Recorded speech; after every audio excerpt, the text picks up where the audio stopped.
having success. But really, if we focus on the individual players and how they interact with each other, team success is almost an automatic thing that comes out of that.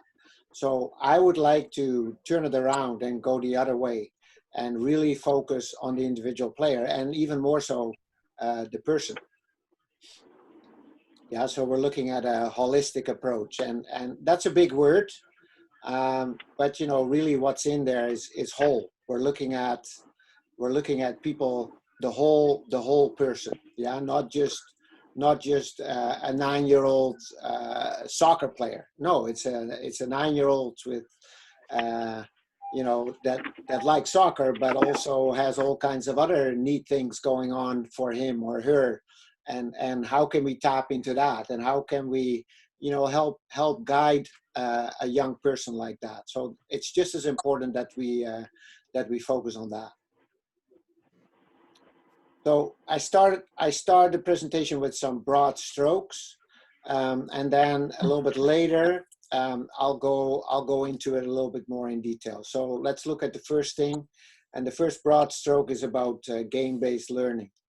Yeah, so in game-based learning, in game-based learning, we're not just learning technique, right? If you just focus on developing technique without opposition, yeah, that's what we're learning. We're learning technique, but skill is like technique in action. So we learn the technique, but we also learn the decision making to go with that. So it becomes technique in action. And then we also focus on keeping the attention really broad. And what I mean by that more, I'll get back to that in a little while. But if you keep the attention open, you have you're maximizing the adaptability and the creativity of the player. Yeah, if you narrow them too much, you take that away from them. And of course, game-based learning really promotes enjoyment, promoting the love for the game. So that's a big part as well. But let's look at broad attention and what David Bernstein is saying about that. If you can click on the next one, Paul. So what he says about that is the more context in which something is learned, the more the learner creates abstract models, and that's the key, which helps them to apply their knowledge to situations they've never seen before, which is the essence of creativity. So when you don't narrow the players down to like just one option that they can practice over and over, but you keep their learning really broad and open, they actually don't just learn what they're doing there, but they're also learning things for the future. When new problems present themselves, they can actually adequately deal with that. So I'll get into that a little bit more in detail later on. Then, and we talked about that in our last presentation as well, a player-centered approach, and sometimes it gets a little confusing what we mean by that. Now, some of the highlights, we emphasize development and mastery. So again, we're taking it away from the focus on the team. It's all about the development and the mastery. Of course, also within the team concept, but it's not so much about wins and losses. We use skillful questioning as an essential coaching tool. That doesn't mean that every single thing you want to coach has to be a question. Certainly you can provide information, you can give demos, you can put them in a situation one more time and let them practice again. But we certainly use skillful questioning as an essential coaching tool. We allow players to make decisions. And again, it can be a give and take. Certainly coaches can make some decisions as well. But for players to be part of that is really, really important. And again, we focus on the person, on the individual. So this comes from another, whole area of developmental psychology. Like how do you promote intrinsic motivation? And what was found in some very deep research, and it's very broad research as well. It's been covered by a lot of different academics. And what they found was that when players feel that they have some autonomy, so again, decision making is one of them. Maybe have a part say in the practice design, whichever way you want to do it.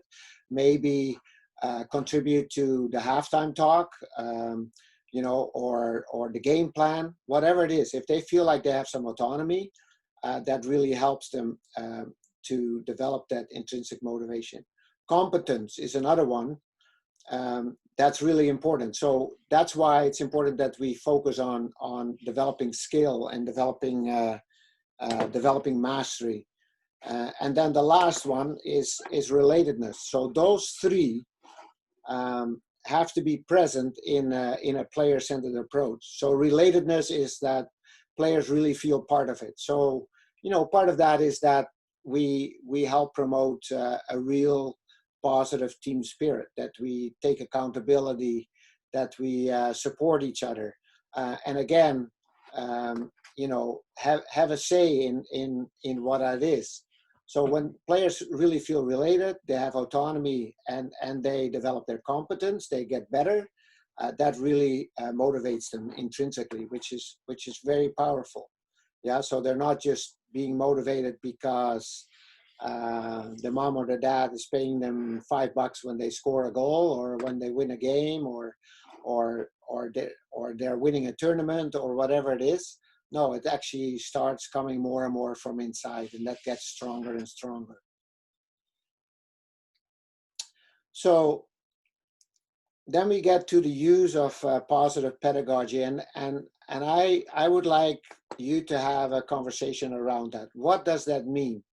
That's a big word, positive pedagogy. So I just want you to go, I'm going to put you in a couple breakout rooms. So we have about 7 people in your group. And I want you to come up with a few highlights. What does it mean practicing positive pedagogy? Okay, so most of you are familiar with these breakout rooms. So I am going to send you there. And then I will see you on the other side, or I may be jumping around a little bit, and Pedro may be jumping around as well. So have that conversation, and then we'll make some notes when we come back.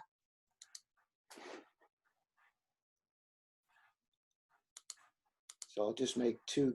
Okie dokie. Hello. So now from your conversations, if you can write a few highlights from your conversation in the chat. Anyone from your group can write, okay? So, and then Paul will pick some off and put them in the presentation, and then we can discuss it. I may just go to the chat as well. Please send them to me. It'll make it a little easier for me to transcribe them. You don't want it in the chat room, Paul? Yeah, in the chat, but to Paul Thompson. Okay.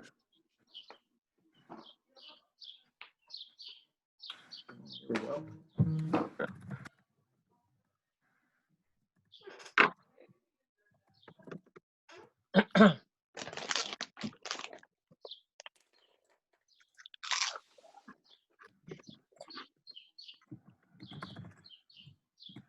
Samuel, did you end up in a room? Yes, I did. It worked out for you? Okay, good. Thank you so much. Yeah, no worries.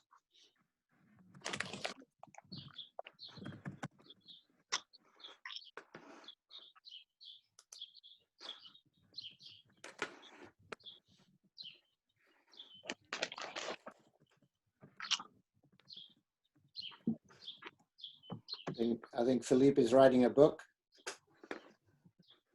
Just highlights, hey, Philippe? Yeah, just I have 3 topics. Yeah, no, I get it.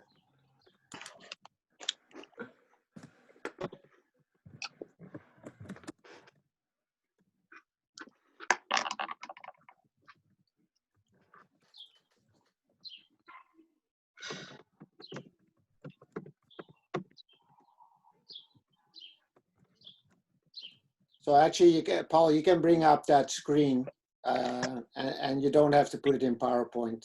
I can just talk about the sandwich. I'm pretty close though, Bart. Okay. Okay. Transformational leadership. Okay, who put that in there? Whoever put that in there, can they please talk to it? I love it. It's really good. It would be good to get a little bit of an explanation what you meant with it. So whoever put that in, please unmute yourself and talk to that a little bit. Hi, that was me, Astrid. Okay, Astrid, can you talk to that a little bit? Yeah, so just using the elements of transformational leadership or transformational coaching. So us as coaches, how we speak to the players, the relationship of a guided discovery session where we give the players a chance to have input, giving the players a bit of empowerment, like for example, allowing them to make their own groups or allowing them to make decisions within the session. Yeah. You know, there's the 10 key transformational leadership points that you can, as a coach, bring into your session that just makes it that friendly, positive. Even just if you make a mistake, just, you know, letting players know that you're human and that you've made a mistake and that they see you as part of their learning environment, and you're making mistakes, they're making mistakes, and it's all part of an effective environment. Well, you know, Astrid, that's such a powerful thing, you know, and allowing yourself to make mistakes and sharing that with the players that that you're coaching. You know, yeah, I made a mistake. Like I learned from that as well, and I think that is fantastic, really good. Okay, so yeah, transformational leadership. I studied that quite a bit when I was doing my master's, and it's very powerful. So thanks for sharing that. Yeah, you're welcome. Enjoyable environment, yes, of course, very important. Positive feedback, yes, and if you look here on the side, you know, I'm presenting a feedback sandwich. Mention something positive, and then maybe get to the meat of what you like the player to improve on, and then, you know, go out again with something that you really like. So, you know, that's how you can really create positive feedback. Safe to make mistakes, very, very important. And Astrid mentioned that as well, right? Let's be vulnerable ourselves, and you know, when we make mistakes, it's all good. Like we learn from it, and we get better together. Inquiry-based approach, yeah, for sure, with positive feedback. So questioning, having players think about it themselves and come up with solutions. So it's really good. Body language positive. I think that's a really powerful bullet right there. Okay, because sometimes, you know, we may think we're doing something, but then our body says something different. So being aware of your body and being a positive role model is really, really important as well. Presenting mistakes as opportunities, that's also a very good one. Creating a learning environment that's appropriate for all players based on their level of development. And that, you know, I like that one as well. You know, sometimes you have somebody in your group that is a little bit ahead, and can you still challenge that player? Can you give him or her more responsibility or another challenge? Or sometimes you have players that are struggling a little bit more, and can you come up with ways to simplify it a little bit for them, and therefore create an environment for all the players that is still challenging, but also you know, attainable, so they can progress and they don't get all nervous about it. Okay, so some really, really good stuff that you came up with. Thank you. So again, when I share that with all of you, when we send it out, we'll include some of your notes on there. That's a great conversations you had. Okay, so let's move on. And this is an important part as well. Positive pedagogy is not just the coach and the player. It's a total team effort. And I always look at the environment as as it has four corners. Okay, obviously it has the players, and we want players, to show passion, to be light. Yeah, what I mean by that, like easy with setbacks, accepting mistakes, healthy competitiveness, so accepting wins and losses, a real desire to improve and to focus and work hard and have that concentration. And then another part of our environment is the peers, like how do we interact with each other?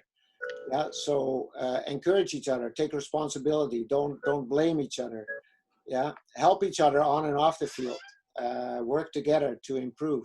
Also, if somebody makes a mistake, can we really create that atmosphere within the group that if somebody makes a mistake, like we all try to make up for that. Sometimes if I lose the ball and I'm further away from the ball and my teammate who's closer to the ball tries to win it back right away and try to make up for that, that's very powerful, and that I would very likely want to return that favor next time when it's the other way around. And if you build that kind of peer relations within your group, that's very powerful. Challenging each other is also very important.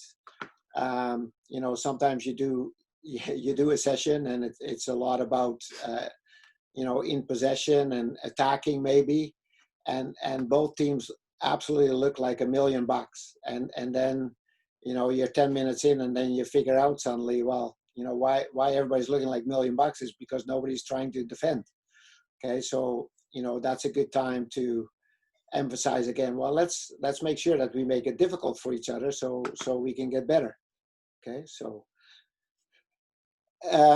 parents are very, very important, and I know that quite a few of you have coached now for a while. Maybe there are also some coaches that are a little bit newer to it. I can't emphasize enough to to have that conversation at the beginning of the year when you start with a new team, with the players, with the parents, with yourself, and obviously the peers are right there because all the players are there, and talk about some of these things and what you are all about as a coach.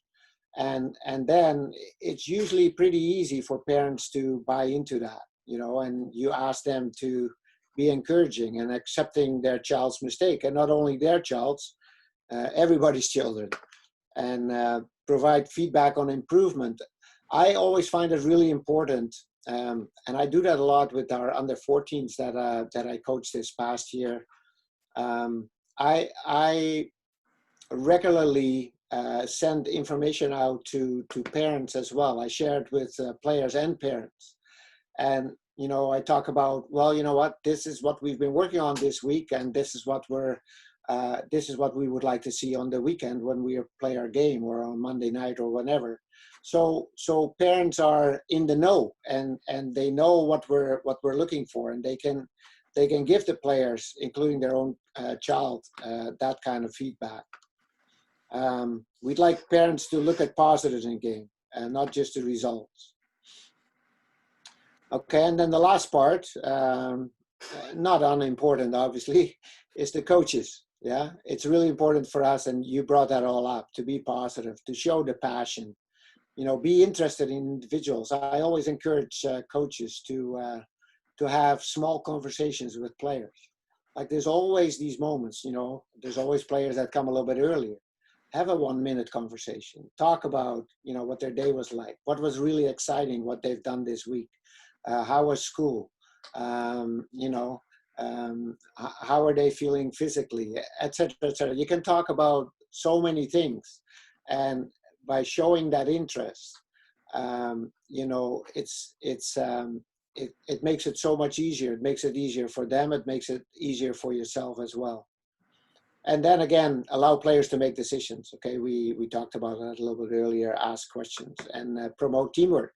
Yeah, so that's, you are, in the end, yes, we want players to have autonomy, and we want them to be related and have input. But in the end, we're still the adult. So it's important that we keep stressing what we'd like to see within our environment, and we keep modeling that as well. So very, very important part of our positive pedagogy. Yeah, the total team effort. Now we'll go a little bit deeper into player-centered approach. So some of the keys of our player-centered approach, and some of you already mentioned that in your conversations. Emphasis is on development. Yeah, that is key. Yeah, we all forget what the score was of last month's game or last week's game, but we can really see ourselves improving. We see ourselves getting more competence, and it feels good to to get that feeling of more control over the ball, more control over our body, getting smarter, all those things. So if we really emphasize that development, that is a very player-centered approach. Coaching through games is key, because that's what kids play soccer for in the first place. Yeah, so certainly there is time for isolating some technical, but you don't have to do that a lot, especially not at this age. They already have the basics, where they may have played some other games, maybe some dribbling games or passing games or tag games or whatever. But in this particular age group, yeah, you can pretty much coach a lot through the games, and beyond this as well. Like our MLS Academy, they use the GAG methodology just like we do with the younger ones. And then focus on the person, we discussed that. Questioning approach, we discussed that. Allowing players to make mistakes or make decisions and mistakes, we discussed that. And then we talked briefly about the feedback sandwich. So these are some of the key areas of a player-centered approach. Developing humans. So sometimes I've started this kind of conversation with the pillars, but I put it a little bit later on because I think it makes more sense to me this way. But our three pillars, basically, of our development, and that is right through our Whitecaps youth development. The emphasis is always on the process in games. We evaluate what we've practiced. Yeah, we cannot control outcomes. We cannot control wins and losses. Yeah, we can play as hard as we can to win, but we can only evaluate what we've worked on and what we want to improve on. We don't make compromises on our playing style. Yeah, we encourage players to find positive solutions, and we give them freedom to play. And then lastly, and that came at the beginning already, the advancement and development of players, of people. Team success is a byproduct. So I'll tell you a little bit of a story. When we first had Alphonso Davies joining the Vancouver Whitecaps, he was actually the age group that I was coaching at that time. I had a under 14 or under 15 group that was 99s and 2000s, and Alfonso was a 2000. So he came to have a cup of coffee with us because he was there for a couple of weeks, and then he got moved on right away to the next level. And then 4 weeks later, he was at our top youth level. So that's a good example of a player that we are looking at. Not like he could have brought the team that I was coaching, he could have brought that team a lot of success, but that's really not that important. Okay, we needed to do what was best for Alphonso Davies, and before we knew it, he was on our development squad, and then half a year later, he signed an MLS contract. He was only 16 years old, and now he's a starting left back for Bayern Munich at 19 years old, which is an incredible story, and he's considered one of the one of the best talents in the world, which is quite cool actually. So a game-centered approach. So we had some broad strokes about that. Enjoyment and promoting love for the game is one huge benefit when you use a game-centered approach, but it has other benefits as well. It actually develops better, more adaptable and creative soccer players. Okay, so it's not just because it's better for the players because they enjoy it more, but it actually has proven to develop more adaptable and creative soccer players. And the reason that is because what they say, soccer is a wicked game. Yeah, the context is constantly changing. So when they look at sports or anything really, music, you know, anything that you learn, they identify two types of learning environments. It can be a kind environment or it can be a wicked environment. Like an example of a kind environment, for instance, is golf. Yeah, because golf, you can isolate your swing, you can work on it like a lot of deliberate practice, lots of repetitions. You can watch video, you can improve your swing. You know, you can use all kinds of other tools to improve that.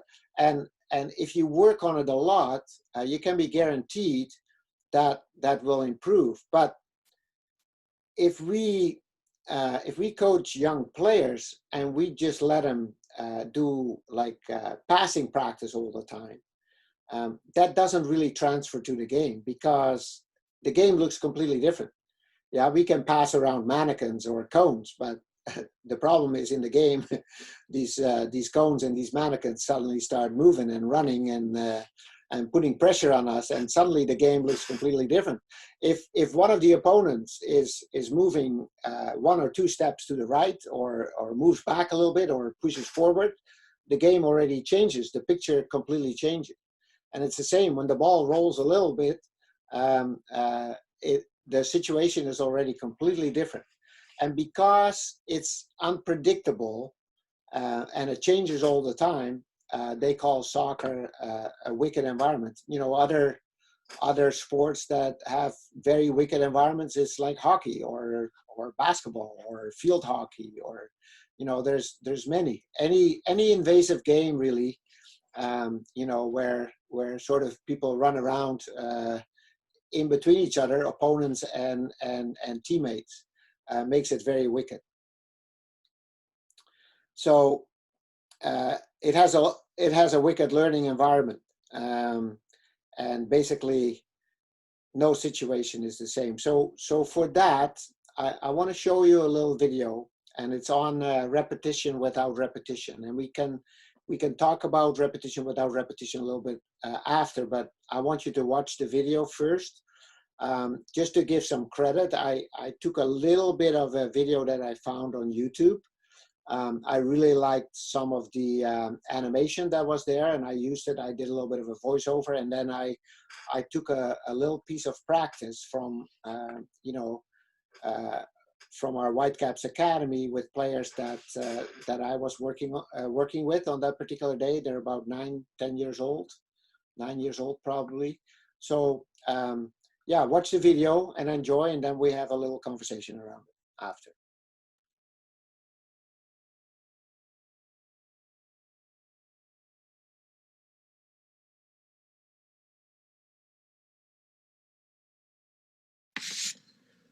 A very important practice design is repetition without repetition. In 1967, Nicholas Bernstein emerged with some key understandings regarding motor learning. In his book, The Coordination and Regulation of Movement, he discusses repetition without repetition. In order to become more skilled, training does not consist of repeating a solution to a motor problem time after time, but rather in the process of solving this problem again and again.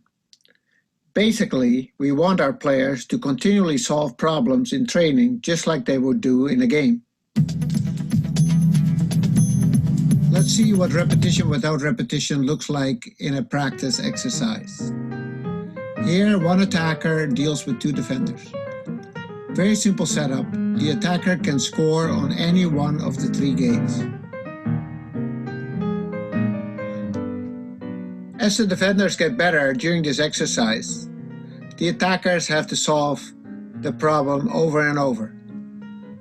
They need to look at the situation and come come up with the proper solution to the posed problem.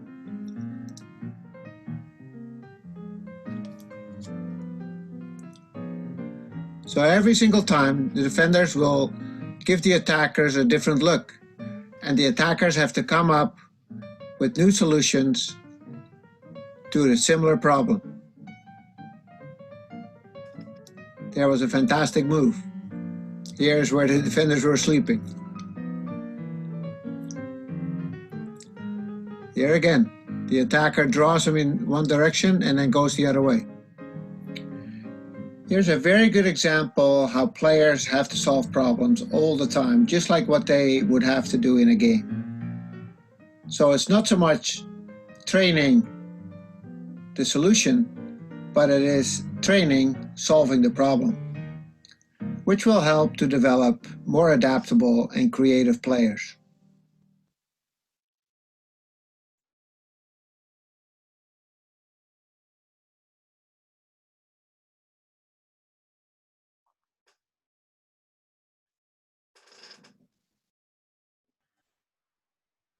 You there, Bart?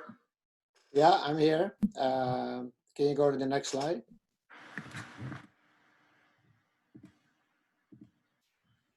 Okay, so this is the key concept. Instead of training the solution again and again, rather have players train solving the problem over and over in a similar situation. So basically, you pose the problems, you create situations where they have to solve a problem. Does anybody have any questions about this? Because I'd like to open the floor if anybody wants to ask a question. If you have a question, just quickly put in the chat that you want to ask a question, or put your thumbs up and maybe Paul can pick it off.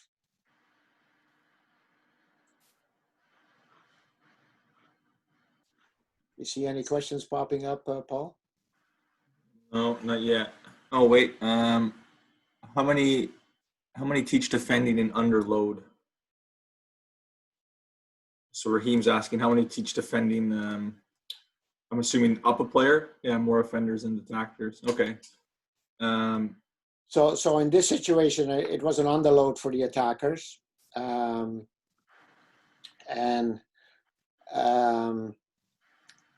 sorry, Bart. Yeah.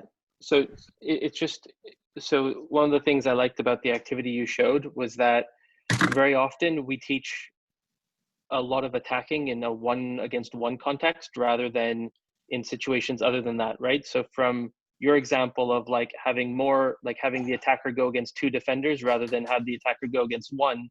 Yeah. When people do work with their athletes and they teach defending, how often do we teach defending 1-against-1 versus having 2 attackers with 1 defender?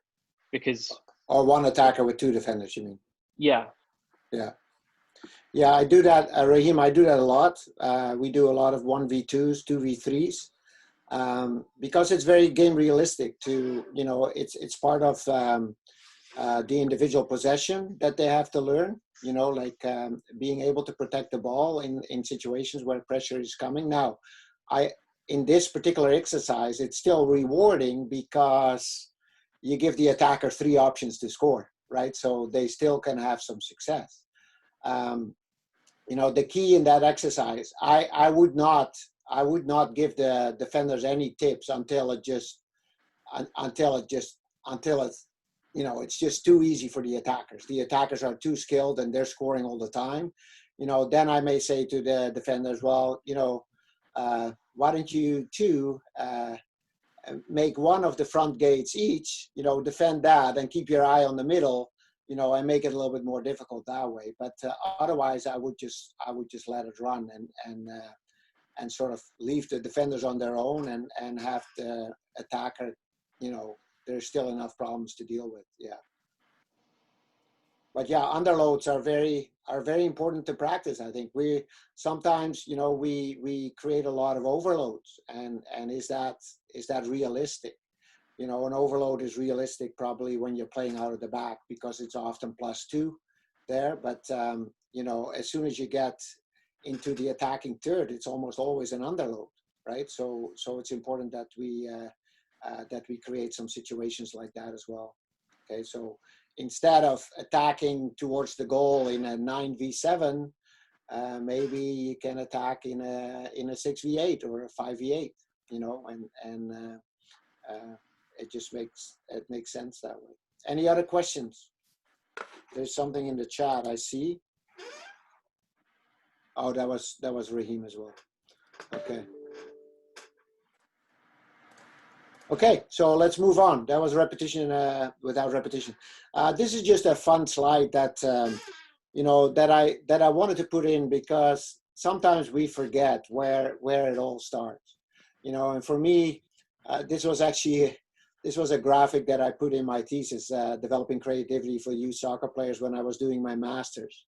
And it's too easy to forget that, you know, where does development start? And really it starts with the love for the ball. I still remember when I was 3 years old, I was smitten, you know, like anything round, like a ball, like whatever ball it was. I just wanted to do something with it. So so that's really where it starts. And then, you know, you take your ball in the street and you start, you know, kicking it, and you start dribbling with it. You kick it against the wall. You start experimenting with it, and then you start playing with your friends. Mixed ages often. You're always competitive, but you're also creative. You always play to win, but you know, it's also okay to not win, because we also want to be creative and want to try things. Yeah, and then slowly it starts developing into a little bit more of a team game. You know, you start looking to pass, and the passing really needs to come out of good dribbling, because if you can't protect the ball and dribble the ball, it's pretty tough to become a good passer. And then eventually, and this is obviously all looking at it in possession, which I think is the main focus for this particular age group anyways. Then it becomes dribble, pass, and move, and start combining and that kind of thing. So I just wanted to throw that in because looking at this and how this sort of develops from a personal point of view, you also have to look at looping that back all the time. And Paul, if you can put those two arrows in. Yeah, so it develops starting with the love for the ball, and then you have to think back to that all the time, and make sure that when you're coaching and that when you're working with young players, that you really realize, yeah, that's where it started. It started with the love for the ball, with the street soccer, with the experimenting and taking risks. So let's never forget that. Yeah, so let them be creative and let them make decisions. So that's what I wanted to put in there.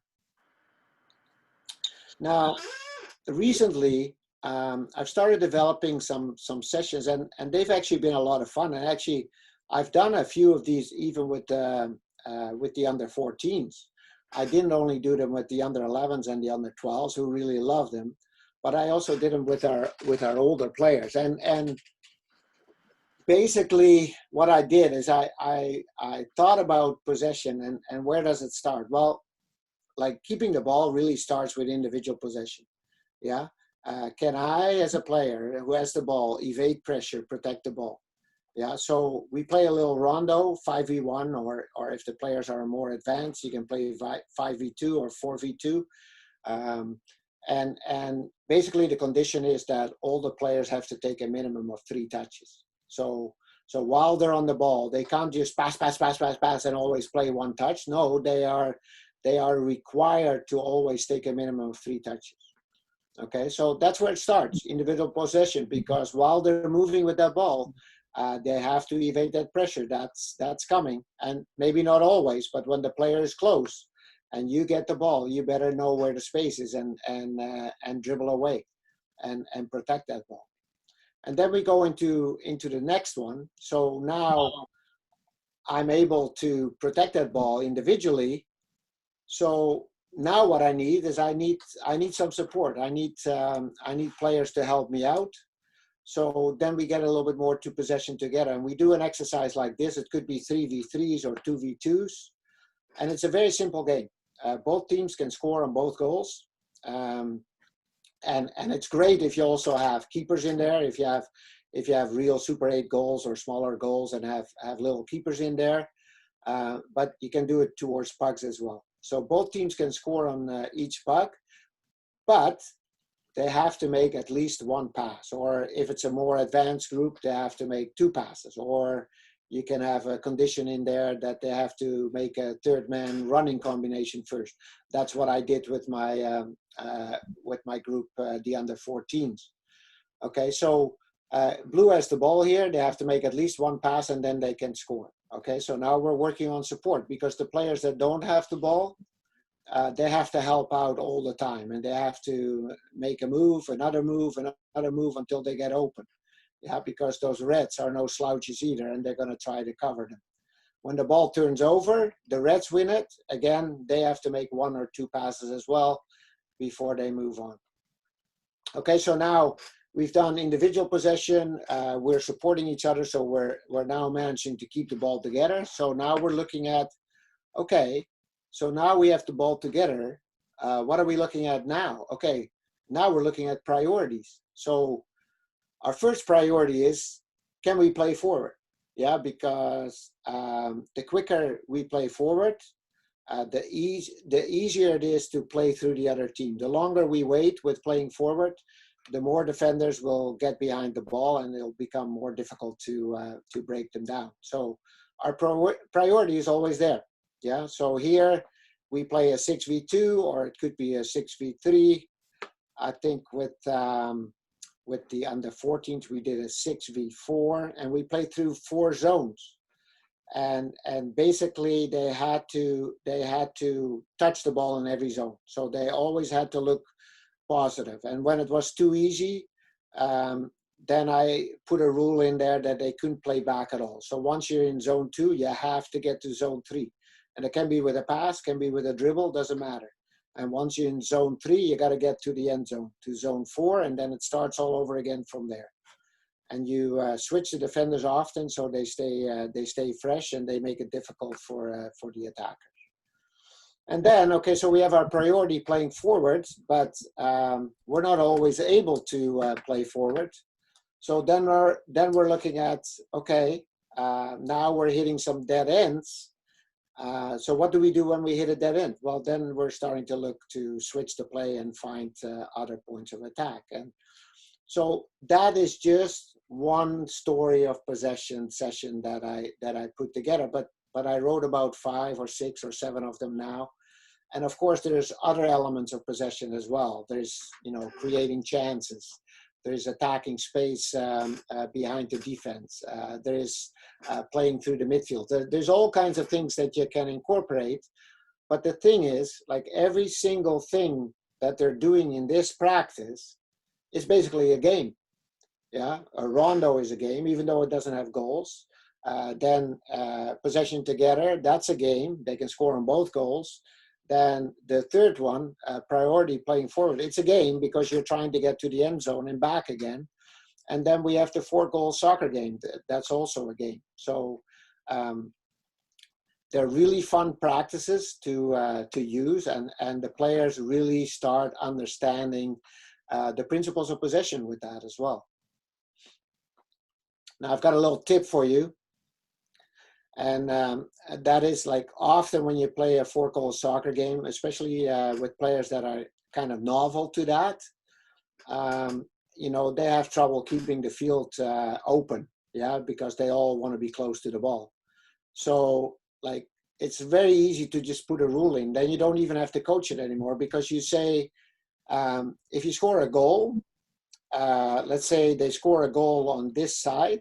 Can you see my mouse there, my arrow?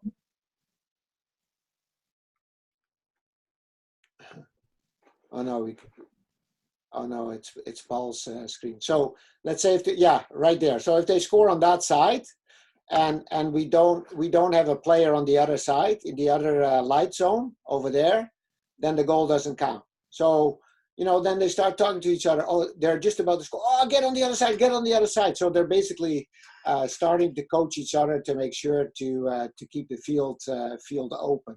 And slowly but surely, they start understanding that there's actually strategy to it. So it's not just a rule that they're applying, but there's actually a strategy for keeping the field open when you're attacking on 2 goals. Because if you get stuck on one side, you can go to the other side.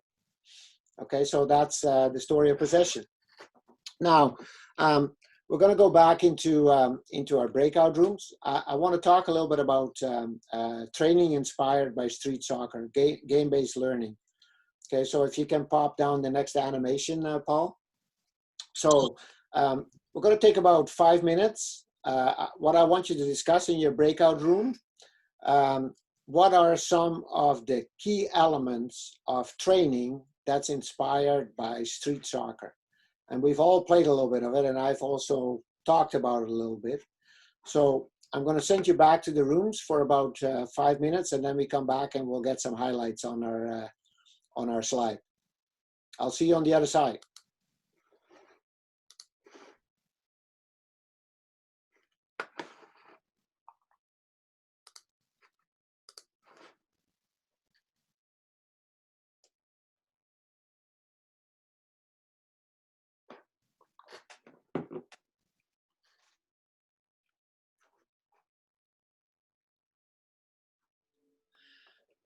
How do we join? You just have to accept it, you. There's nothing coming up on mine about it, Pedro. Bart, sorry. Normally the first one, it came up accept, right? Yeah. But I got nothing there showing me to accept. Yeah, I'm having the same issue here. Let's see if I can assign you here. Hey, before you sign me, have you seen that concrete football yet? Concrete football? No, I haven't. You've just asked us a question, right? Yeah. And in one word, watch concrete football, okay? Okay, I will do. It's on Netflix. Concrete football. It's on that. It can answer everything that you've just said. You know what? We grew up just playing. Let the game be the teacher. Just play it. Yeah. And it takes away a lot of the North American organization that we have over here. And it shows you how kids learn. You'll enjoy it, Bart. You'll enjoy it. I will, yeah. Oh, God, where are you? I promise I didn't touch nothing. Okay, so how can I get you in the room? Which room were you in? Which room were you in? With Dan and Astrid. Yeah. I was with Philippe. Okay, Samuel, you're lost as well? Yep, nothing popped up this time. Okay. It's all Paul's fault, Bart. No, this is good. This is good because I learn how to deal with this. Hopefully. Well, and you know what?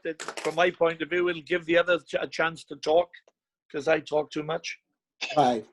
That's very magnanimous of you. No problem. Hugh, I've actually never thought that you speak too much, honestly. Thank you, Ray. I feel like there are many times where you could fill the air, but you don't. There are times I'm getting better, believe it or not, as I get older. It was part of my engineering job and that was part of my review every year was, you got to let others do stuff. You got to let others, take a bit of responsibility and accountability through my engineering life. And why would you ever let Adele do anything? You should be the one doing it all, Hugh. That's right. Okay. I get it. Samuel, I'm struggling here to get you on. Okay, I'm going to put you in the waiting room, and then I'm going to let you back in. Okay. And see if it works.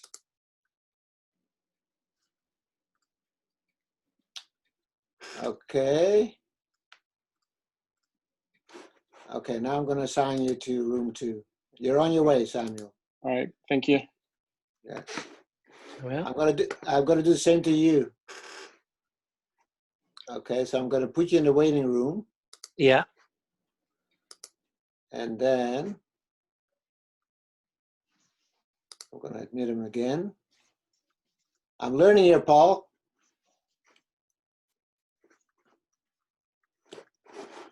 So now, Oh. yeah, now you're going. You're on your way. Hey, Okay. So Paul, that's the trick. Remember I think that. Sam's still around. No, he's just frozen. He's like Oh. it's like he has like 2 screens going or something like that. So Paul, Oh, that's the trick. So if they somehow don't get this invite, first you remove them, put them in the waiting room, then you admit them again, and then they pop up at the top of your breakout rooms, and then you can assign them again. Like there's no other way. You're muted. I get you. Just remove them and start again quickly. Yeah. But don't Perfect. remove them, put them in the waiting room. Otherwise they have to go to the Zoom link again, right? Oh, okay. Yeah.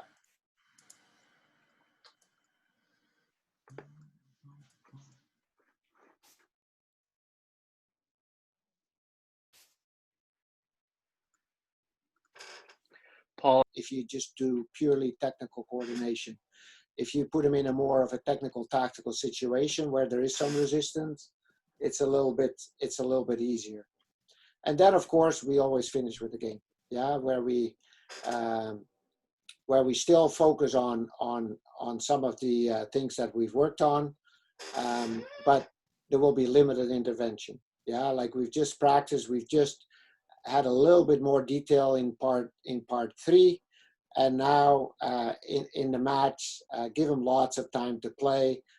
Coach over the top. Yeah, you can still give information, and just let them play. So that's in essence our coaching methodology. So there's our other sandwich: game, activity, game. And like we talk about this as if it's very novel, but I've got a book here by Tony Waiters on my shelf, and he talked about that 20 years ago. So our game model, I'll go through that quickly. Try to read along a little bit. Player-centered approach, we talked about that. So we want all players to express themselves. Possession with purpose. We really want players to enjoy the ball, keep the ball, going forward with the ball, being creative. Yeah, don't just give it up aimlessly. Always try to do something positive. And will we lose it that way? Yes, we will. And then we'll win it back. Being smart, players understanding space and time, move the ball quickly or move quickly with the ball, give each other information, be deceptive, unpredictable. Those are all things that we'd like to see in our game model. And then a fluid playing system, or fast and controlled tempo, play quick, be smart, use deception, stay or be in the moment. Yeah, so we always talk about the 4 moments of the game, but really there's only one moment, and that is like being in the moment.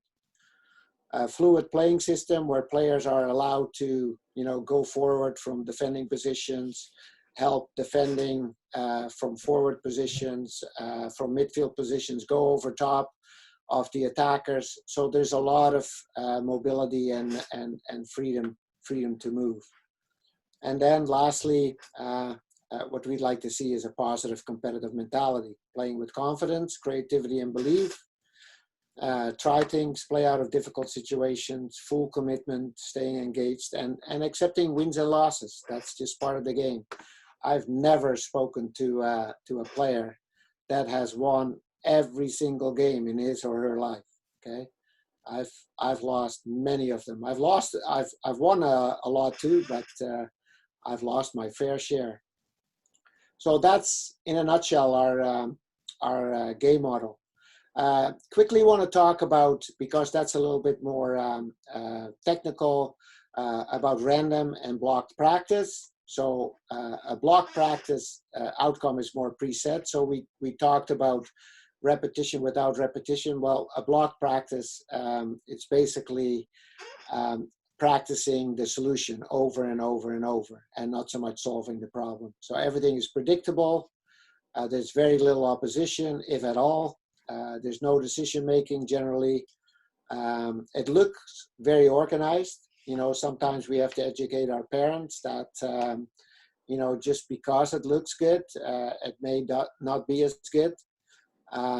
It doesn't have resemblance with the game, and therefore, you know, transfer to the game is minimal. Now, if we look on the left side, the picture is a little chaotic because it can be. It's unpredictable. The outcome is unknown. Always with opposition. You have to make decisions all the time. And the practice resembles the game, basically. And sometimes that's not easy, especially if you're a fairly novel coach. It's not that easy to coach in that environment. But I would really like to encourage you to start getting more and more experience with that. So transfer to the game is imminent in random practice. So on the next slide, I'm looking at 3 different pictures, similar exercises, but one is blocked, one is variable, and the last one is random. So if you look on the left, that's a typical block practice. Number 3 passes to number 4, who passes to number 6, who bounces the ball to number 3, who's linking up, and then number 3 now plays the ball to number 9. And they play that pattern over and over and over. So number 9 will probably roll it back to 3, and it starts again. Now, if we look in the middle, we give it a little bit more variability. So 3 still plays to number 4. And we still want to get the ball to number 9, but now number 6 can also, instead of posting up and getting the ball played into him or her, he or she can also run out of that space and open up the space for number 4 to play a long pass to number 9. And there can be all kinds of other variability as well. You can have other variations. So that makes it variable. And already, with variable practice, there's more skill retention, way more than with block practice. Now, when we look on the right, now we get into the random. So now there is decision making. It becomes more of a game because now number 3, 4, and 6 have to deal with a red defender, and between the 3 of them, they're going to try to get the ball to the number 9 on the other side. And that can happen in all kinds of different ways. It really depends on how the number 8 red is moving. And this creates, how they say in academic language, it creates all kinds of different affordances. Yeah, and how you deal with that can be different all the time. Now, when they are successful, when the ball goes to number 9, then a couple players from this side, the number 6 blue, the number 3 blue, quickly link up on the other side. The number 6 red now quickly starts putting pressure on the other side, and the game starts all over again, and they try to get the ball back to number 4 blue, who stayed behind on the other side. So now there's decision making. It's more game-like. It's much more realistic, and there's much more transfer to the game, because these kind of situations they will be encountering on a regular basis. Okay, so I just wanted to point that out. And the last slide, really, and I was going to send you back to the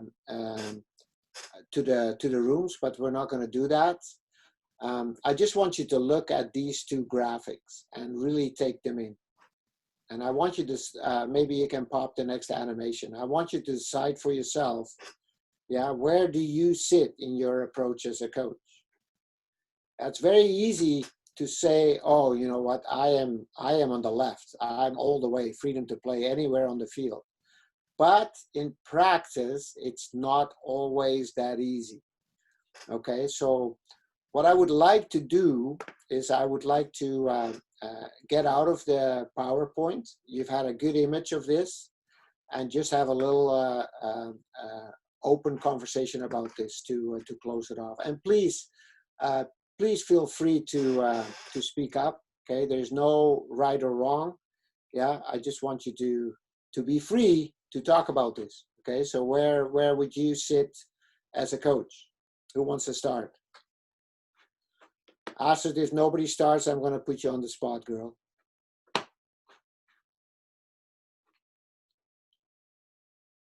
Anybody?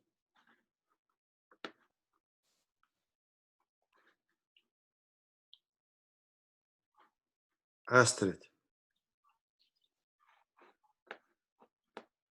Maybe Astrid is cooking dinner right now. I don't know. I'm here. Did you want me to start? Yes, why don't you start? So within the graphic, the way I see myself as a coach, I always put it in one sort of phase, is that I want to produce as many jungle tigers as I can, not produce zoo tigers.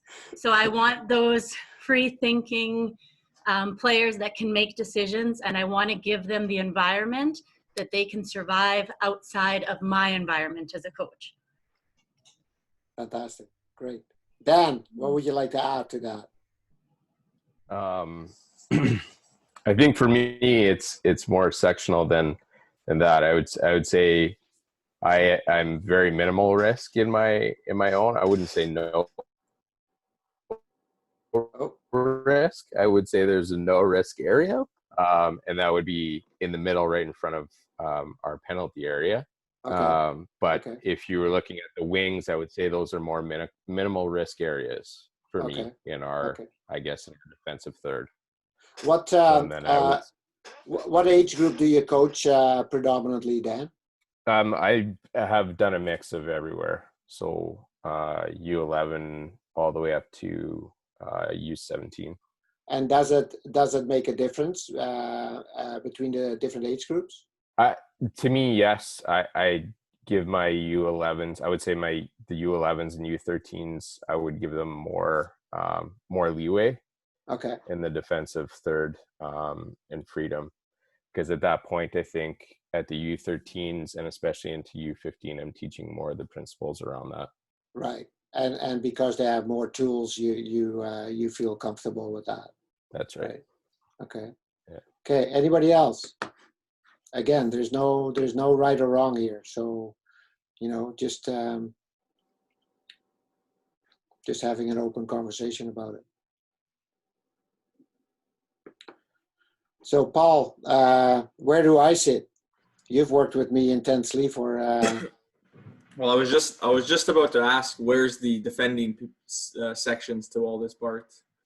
So, in terms of where Bart sits, like it's an opportunity thing. I think in the way that we see it is, the more opportunities you give them to try things out, no matter where they are on the field. We think that that's going to be the most successful. Now, I kind of agree with Dan. There's a certain time and place where, they need to learn that, there's some responsibility that comes with playing right in front of your goal. But yeah, Bart and obviously myself, we tend to be quite, liberal with it. But as they get older, it becomes a balancing act, right? Of when it's appropriate, when it's not appropriate, when it's kind of selfish, try to do a trick right in front of your box versus, maybe being courageous with the ball, but in a more smart way where you're protecting it. Good point. Yeah. Yeah. So obviously, it gives you fantastic opportunities for coaching, right? So, because it will go wrong, right? If you're full out freedom to play, it will go wrong. So it gives you fantastic opportunities to coach, and give them little tools to improve on their decision making or on the execution of what they were trying to do. And sometimes it's not the player on the ball. Sometimes it's also the other players that need to provide the support or this or that. So I've always said that, since I have not coached any teams that are going to lose $1 million sponsorships when we lose a game, I'm going to sit on that left side, pretty much all the time. Now, I do have a little bit of advantage because the under 14 boys in the MLS Academy or the pre-MLS Academy, they're just oozing with skill. But you still have to give them that confidence. right? I'm not going to tell them all the time how to play out of these situations, and I allow them to do it. We do talk about, hey, that was a fantastic solution that you came up with, right? Or when it goes wrong, like, okay, how could we have solved that in a different way, and we would have been successful at it. So I'm pretty extreme on the left side. I understand some of the hesitation sometimes, but you also have to think about in some way you have to take the training wheels off. If you don't, it's going to get tougher and tougher for them to to break out of that. So always be very, very careful with that. Yeah, and if you're not quite comfortable yet in the game on the weekend or the whatever, then at least practice it in the training, right? So that's a great ground to apply some of those ideas, some of those principles. Okay. All right. Thanks for your contribution. Yeah, I'd like to finish it. Open up the floor. Any questions on the presentation? Any comments?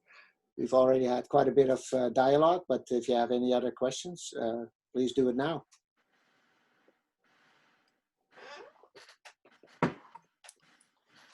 No? Well, I'd like to all thank you for taking the time to be part of this. I hope it's given you some other ideas again, or maybe has affirmed some of the ideas that you have, or tweaked some of them. As you may have noticed, I'm very passionate about this area and about the whole creativity thing, the freedom to learn and freedom to play and all those things. But you got to sort of find your own way in that. So thanks again. I will follow up with Raheem. We'll incorporate some of the notes. I will send the presentation to Raheem, and then he can share it with you all. Raheem, again, thank you very much for hosting us, the Whitecaps, to do this. Pedro, thank you for setting this up. And Paul, thank you for being a fantastic producer again. So Raheem, any closing words? Sure. First off, thank you to Bart and Paul for their time, and Pedro for his help in setting all this up.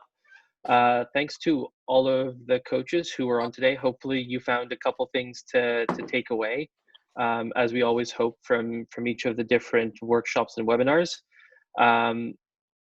We're very much appreciative of your time the past couple of weeks, Bart, and I think this has provided a lot of food for thought.